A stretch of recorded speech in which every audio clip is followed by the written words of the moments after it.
नमस्कार दोस्तों, स्वागत है आपका आज की हमारी इस हिंदी की क्लास में। तो हम लोग तैयारी कर रहे हैं एस्टेट 2023 टीजीटी पीजीटी हिंदी की।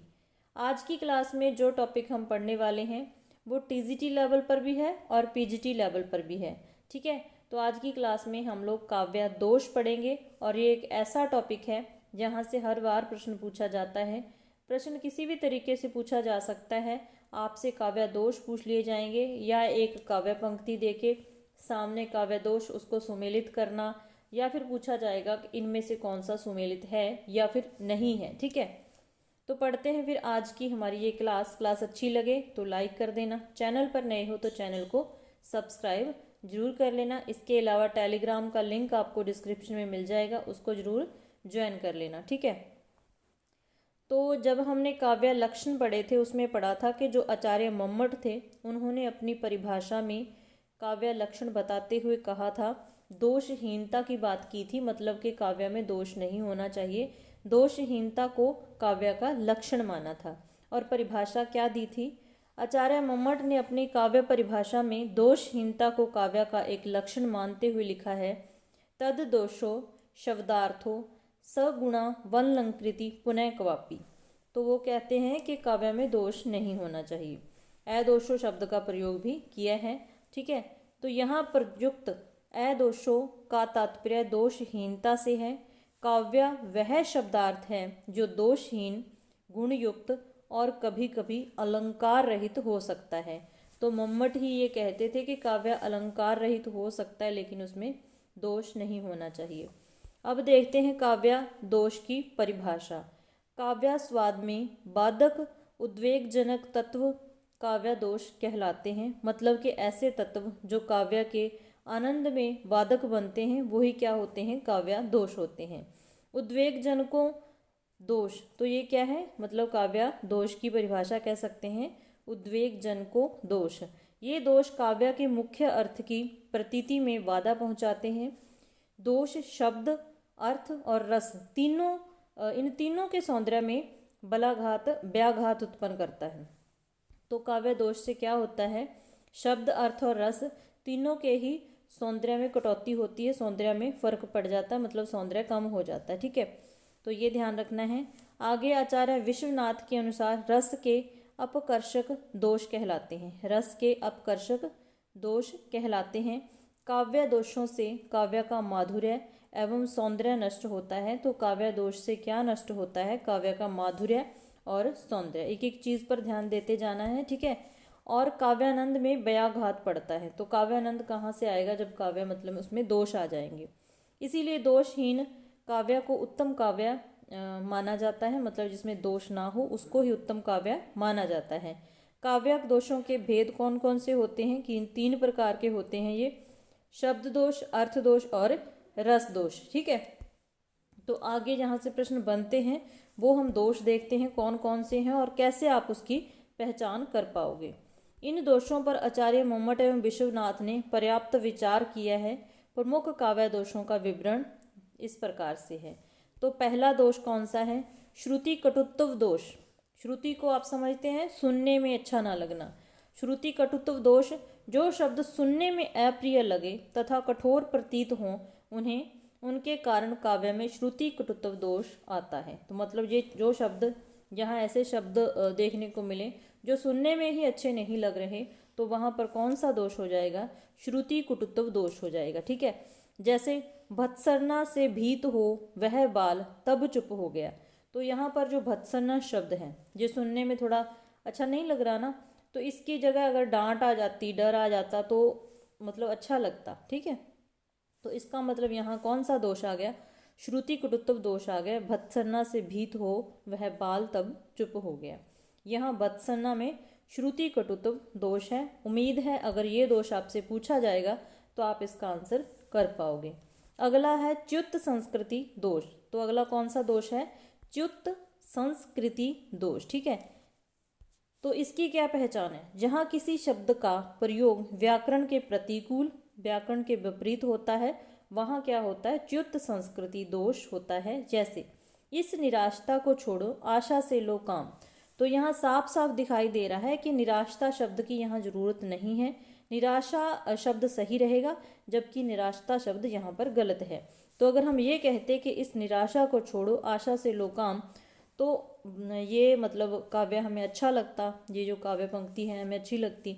तो इसका मतलब यहाँ क्या है, च्युत संस्कृति दोष है। यहाँ निराशता शब्द व्याकरण की दृष्टि से गलत है, अतः यहाँ पर क्या है, च्युत संस्कृति दोष है। व्याकरण की दृष्टि से ही यहाँ पर ये शब्द गलत है। तीसरा हमारा जो दोष है, अश्लीलत्व दोष। अश्लीलता को आप समझते हैं, ऐसा शब्द जो मतलब अश्लीलता दिखे जिस शब्द से, तो वहाँ पर क्या होता है, अश्लीलत्व दोष होता है। जहाँ काव्य में अश्लील शब्दों का प्रयोग हो वहाँ अश्लीलत्व दोष होता है। जैसे मिची आंख पिया की, निरखी वायु दीन तत्काल। ठीक है, क्या मिची आंख पिया की, निरखी वायु दीन तत्काल। तो यहाँ वायु का तात्पर्य अपान वायु पाद से है, अतः यह अश्लीलत्व दोष है। तो यहाँ कौन सा दोष है, अश्लीलत्व दोष है। मतलब कि ऐसे शब्द बोलने में अच्छे नहीं लगते, अश्लीलता आती है, हम सबके बीच में ऐसे शब्द बोलते थोड़ा मतलब संकोच करते हैं। तो इसका मतलब यहाँ पर क्या है, अश्लीलत्व दोष है। ठीक है, अगला हमारा दोष है ग्राम्यत्व दोष। ग्राम्य से ही आप समझ रहे हैं कि ऐसे शब्द जो ग्रामीण मतलब बोलते हैं, ऐसे शब्दों का प्रयोग आ जाए, तो वहाँ पर क्या होता है, ग्राम्यत्व दोष। साहित्यिक रचना में बोलचाल के ग्रामीण शब्दों का प्रयोग होने पर ग्राम्यत्व दोष माना जाता है। जैसे मूंड पै, मुकुट धरे सोहत गोपाल है। तो मूंड शब्द हम मानक भाषा में इसका प्रयोग नहीं करते ना, तो मूंड की जगह हमने क्या आना था, यहाँ पर सिर आना था। यहाँ सिर के लिए मूंड शब्द का प्रयोग हुआ है, जो ग्राम्यत्व दोष से युक्त है। उम्मीद है आपको समझ आएगी और आप अच्छे से अपना सही आंसर पर पहुँच पाओगे।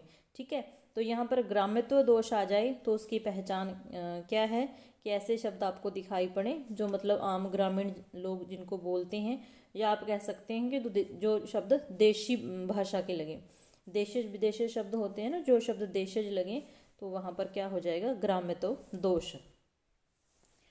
आगे आ गया अप्रतीत्व दोष। अप्रतीत्व दोष लोक व्यवहार में न प्रयुक्त होने वाले शास्त्रीय शब्दों का काव्य में प्रयोग होने पर अप्रतीत्व दोष होता है। जैसे विस्मय यह गोदावरी अमृतन को फल देता। तो मतलब ऐसे शब्द जो हमारी मतलब कह देती हैं कि सामाजिक रूप से कह लीजिए जो प्रचलित ही नहीं है, जिसका प्रयोग नहीं होता, तो ऐसे शब्द आ जाएं तो वहाँ पर कौन सा दोष आ जाता है, अप्रतीत्व। मतलब अप्रतीत्व लगते हैं वो, क्योंकि जल के लिए कभी भी विष शब्द का प्रयोग नहीं किया जाता, तो यहाँ पर जल शब्द के लिए विष शब्द का प्रयोग किया गया है, इसीलिए यहाँ पर कौन सा दोष आ गया, अप्रतीत्व दोष आ गया। ठीक है, यहाँ विष शब्द का प्रयोग जल के लिए होता है, जो सामान्यतः लोक व्यवहार में प्रयुक्त नहीं होता, तो कभी भी जल को विष नहीं कहा जाता, तो यहाँ पर कौन सा दोष आ गया, अप्रतीत्व दोष आ गया। ये 5 दोष उम्मीद है आपको समझ आए होंगे। आगे चलते हैं, क्लिष्टतव दोष। छठा दोष कौन सा है, क्लिष्टतव दोष। दृष्टिकूट पदों में प्रयुक्त ऐसी शब्दावली जिसका अर्थ गुणा भाग करके कठिनाई से निकलता है, तो वहाँ पर कौन सा दोष होता है, क्लिष्टत्व दोष। ठीक है, तो ये कैसे आ जाएगा, जैसे नख्त वेद ग्रह जोरी अर्ध करी को वर्जय हम खात। तो यहाँ पर जो ये पंक्ति है, इसमें जोड़ घटा करके इसका अर्थ निकलेगा। कैसे, गोपियाँ कहती हैं कि कृष्ण के वियोग में यदि हम, नक्षत्र 27 लिख रखा है, ठीक है, वेद 4 ग्रह 9 जोड़कर अर्थात 27 + 4 + 9 कितने बने, 40। 40 का आधा अर्थात 20, या विष, 20 मतलब विष, 20 से अर्थ है विष खा लें तो हमें कौन रोकेगा। यहाँ क्लिष्टत्व दोष है।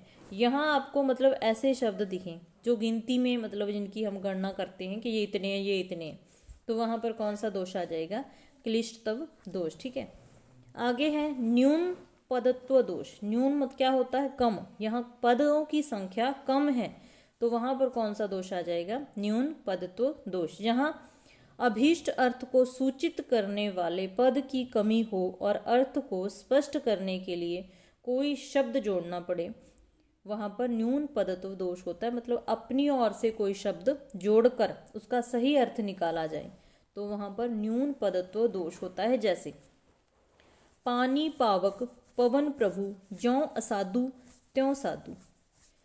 तो यहाँ पर क्या है, पानी पावक पवन और प्रभु साधु और असाधु के साथ समान व्यवहार करते हैं। तो यहाँ पर के साथ समान व्यवहार ऐसा शब्द नहीं आया ना, तो ये अपनी तरफ से जोड़कर इसका अर्थ निकाला गया है। तो इसका मतलब यहाँ पर कौन सा दोष आ गया, न्यून पदत्व दोष आ गया।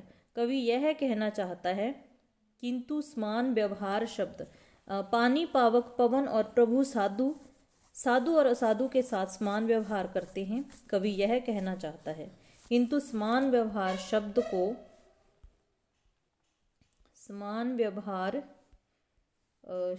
को यहाँ छोड़ दिया गया है, जिससे अर्थ में बाधा उत्पन्न हो रही है, अतः न्यून पदत्व दोष है। ठीक है, तो यहाँ पर ऐसा लगे किसी शब्द की कमी सी लगे, किसी पद की कमी लगे, क्योंकि जो शब्द वाक्य में प्रयोग हो जाते हैं या काव्य में आ जाते हैं वो क्या होते हैं, पद होते हैं। मतलब किसी पद की कमी लगे, अर्थ स्पष्ट ना हो, तो वहाँ पर क्या हो जाएगा, न्यून पदत्व दोष। आठवां जो दोष है वो है अधिक पदत्व। जिस तरीके से न्यून पदत्व दोष है उसमें क्या है कि पद कम है, उसी तरीके से अधिक पदत्व दोष में क्या होगा कि इसमें मतलब जरूरत से ज़्यादा पद आ जाएंगे, तो वहाँ पर ये दोष आ जाता है। यहाँ काव्य में अनावश्यक शब्दों का प्रयोग किया जाए, मतलब जरूरत नहीं है फिर भी शब्द का प्रयोग किया जा रहा है, तो वहाँ पर कौन सा दोष आ जाएगा, अधिक पदत्व दोष। ठीक है, ऐसे अनावश्यक शब्दों को हटा देने से काव्य का सौंदर्य बढ़ता है, घटता नहीं। तो ये भी ध्यान रखना है कि जिस अनावश्यक शब्द का पद का प्रयोग किया जा रहा है, अगर उसे वहाँ से हटा दिया जाए तो ऐसा नहीं कि काव्य का जो सौंदर्य कम हो जाएगा, बल्कि बढ़ेगा। ठीक है, लपटी पहुप पराग पद सनी स्वेद मकरंद। तो पहुप और पराग दोनों एक ही, मतलब इसका मतलब एक ही है, तो यहाँ पर दो शब्द आ गए। पराग तो पुष्प का ही होता है। ठीक है, अतः यहाँ पहुप शब्द अनावश्यक है, इसीलिए अधिक पदत्व दोष है। तो यहाँ पर क्या है, अधिक पदत्व दोष। उम्मीद है आपको समझ आई होगी। अगला जो हमारा 9वां दोष है, काव्य दोष, वो क्या है, अक्रमत्व दोष। अक्रम मतलब क्रम में कोई चीज़ नहीं है। यहाँ कोई पद उचित स्थान पर प्रयुक्त न होकर अनुचित स्थान पर प्रयुक्त हो और उसका क्रम जोड़ने में कठिनाई हो, वहाँ पर अक्रमत्व दोष होता है। जैसे मतलब क्रम सही नहीं है, अर्थ निकालने में कठिनाई होती है, तो वहाँ पर अक्रमत्व दोष आ जाएगा। जैसे विश्व में लीला निरंतर कर रहे हैं मानवी। तो सीधी सी बात है कि ये शब्द हमें क्रम से लगे हुए नहीं दिखाई दे रहे। विश्व में लीला निरंतर कर रहे हैं मानवी, तो यहाँ पर मानवी शब्द लीला से पहले प्रयुक्त होना चाहिए। विश्व में मानवी लीला से पहले मानवी लीला निरंतर कर रहे हैं, विश्व में मानवी निरंतर लीला कर रहे हैं, इस तरीके से आना था। वे प्रभु इस संसार में निरंतर मानवी लीला कर रहे हैं। तो विश्व में मानवी लीला निरंतर कर रहे हैं, मतलब प्रभु। ठीक है, तो इस तरीके से मतलब यहाँ क्या है, अक्रमत्व दोष है। अर्थ निकालने में कठिनाई हो रही है क्योंकि जो पद हैं वो क्रम से नहीं लगे हुए हैं। तो ऐसा आपको दिखाई दे तो वहाँ पर अक्रमत्व दोष आ जाएगा। ठीक है, उसके बाद आ गया दुष्क्रमत्व दोष। अक्रमत्व और दुष्क्रमत्व में थोड़ा सा फर्क है, ध्यान से देखना है। यहाँ शास्त्र अथवा लोक के विरुद्ध क्रम होता है, वहाँ पर दुष्क्रमत्व दोष माना जाता है। मतलब लोक व्यवहार की बात आ जाती है। यहाँ क्या, लोक व्यवहार की बात आ जाती है वाक्य के मतलब अर्थ निकलने में। ठीक है, वहाँ पर तो शब्दों का क्रम सही है नहीं है, यहाँ पर अर्थ की बात है। दुष्क्रम तो मतलब बुरा जो क्रम है, यहाँ पर अर्थ की बात हो रही है। वाचक को जो हमारा यहाँ क्या है, उदाहरण है, निरुपमो कह हय दीजिए, निरुपमो कह हय दीजिए अथवा मत गजेंद्र। तो हय क्या होता है, घोड़ा, गजेंद्र होता है हाथी। तो यहाँ पर कहना तो ये चाहिए कि अगर हाथी नहीं है तो घोड़ा दे दीजिए। तो यहाँ पर कहा क्या गया है कि वाचक को पहले हाथी मांगना चाहिए और फिर हाथी न मिलने पर घोड़े की याचना करनी चाहिए, किंतु यहाँ पर पहले हाथी घोड़ा मांग लिया और उसके बाद हाथी की याचना करके ये लोक विरुद्ध क्रम रखा गया। अतः यहाँ पर क्या है, दुष्क्रम तो दोष है। तो एक बार थोड़ा मुश्किल लगेंगे, लेकिन पढ़ने से समझने से आसान हो जाते हैं। मुझे लगता है शायद आपको समझ आ रहे हैं। अपनी फीडबैक ज़रूर देना। अगला जो 11वां हमारा दोष है पुनरुक्ति दोष। पुनरुक्ति मतलब किसी चीज का दोबारा आ जाना, ठीक है। यहाँ किसी शब्द से किसी अर्थ की प्रतीति हो जाने पर भी उसी अर्थ वाले शब्द का दोबारा प्रयोग किया जाए तो वहाँ पर क्या होता है, पुनरुक्ति दोष होता है। यथा सबको जानत तुम्हें सारे जगत जहान है, तो जगत जहान दो शब्द दोनों आ गए हैं और दोनों का अर्थ भी एक ही है, तो यहाँ पर क्या है, पुनरुक्ति दोष है। जगत के बाद जहान का प्रयोग अनावश्यक है, मतलब जगत आ गया तो जहान की यहाँ पर कोई भी जरूरत नहीं थी, इसका मतलब यहाँ क्या है, पुनरुक्ति दोष। जो हमारा आखिरी लास्ट दोष है वो है रस दोष। यहाँ भाव व्यंग रूप में न होकर स्वयं ही अपना वर्णन करने लगे, ठीक है, वहाँ पर स्व शब्द वाच्य रस दोष होता है। जैसे विस्मृति आ अब साध घेर ले, नीरवते बस चुप कर दे।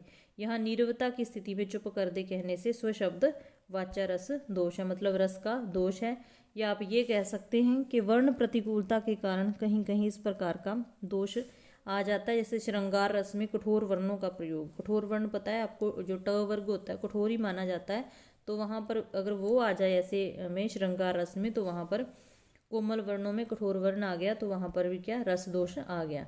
मुकुट की उटक लटक बीबी कुंड की, यहाँ पर थोड़ा कट गया, तो ऐसे ये मतलब आ जाए तो वहाँ पर क्या होता है, रस दोष होता है।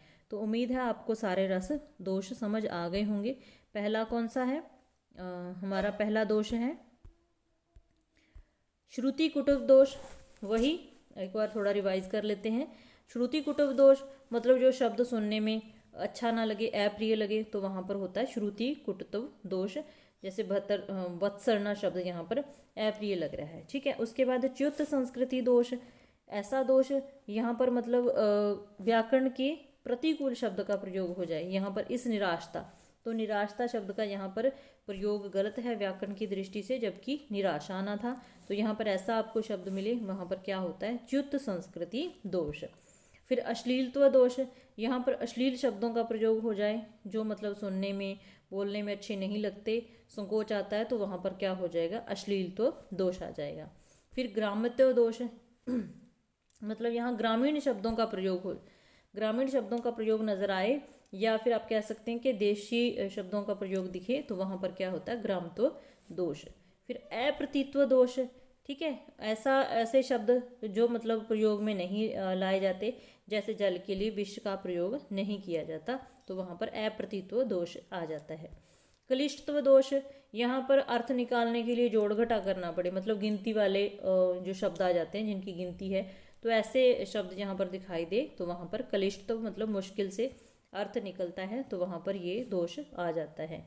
उसके बाद न्यून पदत्व दोष, यहाँ पद की कमी लगे, अर्थ स्पष्टता में अर्थ स्पष्ट ना हो रहा हो, तो वहाँ पर न्यून पदत्व दोष, ठीक है। उसके बाद अगर ऐसा लगे कि यहाँ अधिक पद आ रहे हैं, तो वहाँ पर अधिक पदत्व दोष आ जाता है, मतलब आवश्यकता से अधिक ही हमें पद दिखाई दे रहे हैं जिसकी जरूरत भी नहीं है, तो वहाँ पर अधिक पदत्व दोष है। अक्रमत्व दोष, यहाँ पर क्रम नहीं है, शब्दों का क्रम सही नहीं है, वहाँ पर अक्रमत्व दोष। यहाँ शब्दों का क्रम सही नहीं, वहाँ पर अक्रमत्व दोष, और यहाँ अर्थ का क्रम सही नहीं है, वहाँ पर दुष्क्रमत्व दोष, ठीक है। उसके बाद पुनरुक्ति दोष, यहाँ पर कोई चीज़ दो बार आ गई जिसकी जरूरत ही नहीं है, दोनों का एक अर्थ निकलता है, जैसे जगत जहान, वहाँ पर पुनरुक्ति दोष आ गया। रस दोष में वही होता है, यहाँ पर क्या, कठोर वर्ण आ जाए, मतलब जिस रस के लिए काव्य है उसका सही रस ना मिल रहा हो, तो वहाँ पर क्या होता है, रस दोष आ जाता है। उम्मीद है आपको समझ आई होगी क्लास, समझ आई तो अपने फीडबैक जरूर देना, ठीक है। अगर अच्छी लगे तो लाइक कर देना, चैनल पर नए हो तो चैनल को सब्सक्राइब जरूर कर लेना। मिलते हैं ऐसे ही नेक्स्ट क्लास में। नेक्स्ट क्लास रहेगी हमारी काव्य गुण की, जो टीजीटी हिंदी के मेन टॉपिक हैं, तो वो क्लियर हो गए हैं। यहाँ से आगे कुछ एक बाकी हैं, वैसे बहुत कुछ करवा रखा है, हिंदी साहित्य का कंप्लीट ही करवा रखा है, आप लोग चैनल पे जाके देख सकते हैं, ठीक है। मिलते हैं फिर नेक्स्ट क्लास में। क्लास देखने के लिए धन्यवाद।